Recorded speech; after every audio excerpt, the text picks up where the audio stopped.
নমস্কাৰ ৰাইজ, ৰাতিপুৱা 7 বজাতেই ওলালোঁ স্কুললৈ বুলি আৰু দেখিছে নহয় টিকা ফটা ৰ'দডালো মোৰ লগেই ওলাই আহিছে।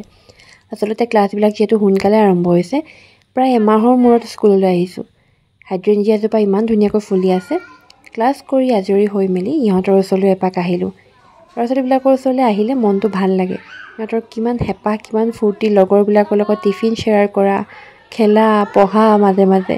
সিহঁতৰবিলাকক দেখিলে নিজৰ দিনবিলাকলৈ মনত পৰে। আচলতে প্ৰথম আহিয়ে বহুত ব্যস্ত হৈ গ'লোঁ বহুত দিনৰ মূৰত অহাৰ বাবে। ক্লাছ কৰি আজৰি হৈ আমি অফিচত চাহ খাবৰ কাৰণে বহিছোঁহি। ইফালে আমাৰ চাহৰ লগত আছিলে আজি মিল্ক কেক, আৰু যিহেতু বহুত দিনৰ মূৰত নিজৰ পৰিয়ালটোক লগ পোৱাৰ দৰে হয়, গতিকে ভিডিঅ'বিলাক কৰিবলৈ থাকিয়েই গ'ল। বাকী মানুহবিলাকক এদিন ভালকৈ দেখাম, যিহেতু মই কেইদিনমানৰ আলহী।